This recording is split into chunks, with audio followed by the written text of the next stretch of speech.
मित्रों, जैसे 3 के बाद रात होना निश्चित है, ठीक उसी प्रकार यह भी निश्चित है कि जिसने भी इस मृत्यु लोक में जन्म लिया है, उसे एक ना एक दिन अवश्य ही मरना है।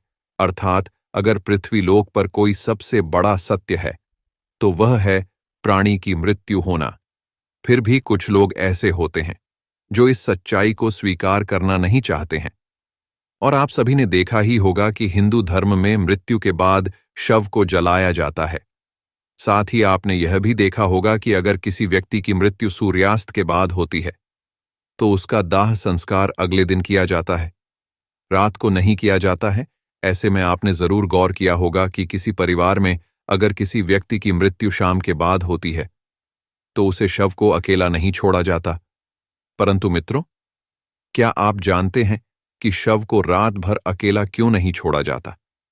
अगर नहीं, तो इस वीडियो को अंत तक जरूर देखे लें, क्योंकि मैं इस वीडियो में आपको इसी सवाल का जवाब बताने वाला हूं, जिसका वर्णन गरुड़ पुराण में विस्तार से किया गया है। तो चलिए अब बिना किसी देरी के गरुड़ पुराण की यह बातें जानते हैं। नमस्कार मित्रों, धार्मिक ज्ञान पर आपका एक बार फिर से स्वागत है। मित्रों, हमारे धर्म में मृत्यु के बाद शव को अकेला क्यों नहीं छोड़ा जाता है, यह बताने से पहले हम आपको यह बता देते हैं कि कब कब अथवा किन किन परिस्थितियों में शव का अंतिम संस्कार नहीं किया जाता है या फिर कुछ समय के लिए टाल दिया जाता है। मित्रों, आपको सबसे पहले बता दो कि हिंदू धर्म में अगर किसी की मृत्यु सूर्यास्त के बाद होती है, तो उसके शव को रात भर घर पर ही रखा जाता है और अगले दिन उसका दाह संस्कार किया जाता है। इसके अलावा अगर किसी की मृत्यु पंचक समय में होती है, तो उसके शव को भी कुछ समय के लिए घर पर रखा जाता है और जब पंचक काल समाप्त होता है, तो उसके बाद ही उसका दाह संस्कार किया जाता है। क्योंकि गरुड़ पुराण में बताया गया है कि अगर सूर्यास्त के बाद अथवा पंचक समय में किसी मृत शरीर का दाह संस्कार किया जाए, तो उसे मोक्ष की प्राप्ति नहीं होती है। इसीलिए अगर कोई रात में मर जाए, तो ऐसी स्थिति में लाश को लेकर श्मशान घाट नहीं जाते और लाश को घर पर ही रखा जाता है।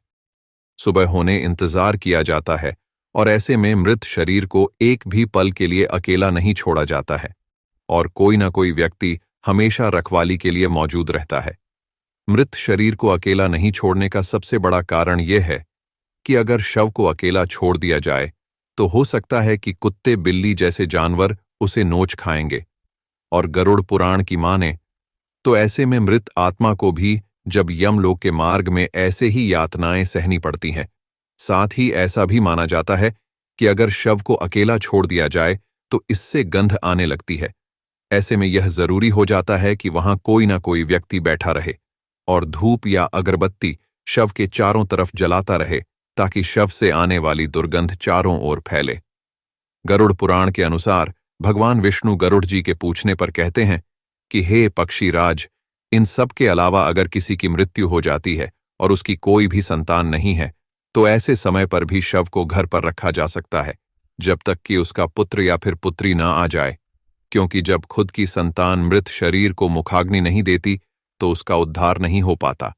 अर्थात वे कई वर्षों तक इसी मृत्युलोक में भटकता रहता है। इसके बाद विष्णु जी बताते हैं कि सूर्यास्त के बाद अगर किसी मृत शरीर को जला दिया जाए, अर्थात उसका अंतिम संस्कार कर दिया जाए, तो वह मृत आत्मा असुर दानव अथवा पिशाच योनि में जन्म लेती है, जहां उसे कई तरह के कष्ट सहने पड़ते हैं। और यही वजह है कि हिंदू धर्म में रात को अंतिम संस्कार करने से मना किया गया है। आगे विष्णु जी बताते हैं कि रात में मृत शरीर को अकेला छोड़ दिया जाए, तो उसके शरीर के आसपास भटक रही दुरात्मा भी प्रवेश कर जाती हैं, जिससे मृतक के साथ उसके परिजनों को भी कई तरह के कष्ट भोगने पड़ते हैं। साथ ही यह भी बताते हैं कि शव को अकेला इसलिए भी नहीं छोड़ा जाता, क्योंकि मरे हुए आदमी की आत्मा वहीं पर भटकती रहती है और अपने परिजनों को देखती रहती है। कहा जाता है कि इंसान की मौत के बाद शरीर से आत्मा खाली हो जाता है और इसी वजह से उस मृत शरीर में कई बुरी आत्मा का साया अपना अधिकार जमा सकती है। और यही वजह है दोस्तों कि रात में सबको अकेले नहीं छोड़ा जाता है और कोई ना कोई इसकी रखवाली करता रहता है। मित्रों, आप इसके बारे में क्या सोचते हैं? नीचे कमेंट में हमें जरूर बताएं। साथ अगर आपको गरुड़ पुराण की यह बातें पसंद आई हो तो इसे ज्यादा से ज्यादा लाइक और शेयर करें। अगर आप हमारे चैनल पर नए हैं तो ऐसे ही और भी आध्यात्मिक और पौराणिक कथाओं और जानकारी के लिए हमारे चैनल को सब्सक्राइब कर लें और साथ में बेल आइकॉन भी दबा दें ताकि आपसे हमारी कोई भी वीडियो मिस ना होने पाए। आज की इस वीडियो में इतना ही। अब हमें इजाजत दें। आपका बहुत बहुत शुक्रिया। जय श्री कृष्णा।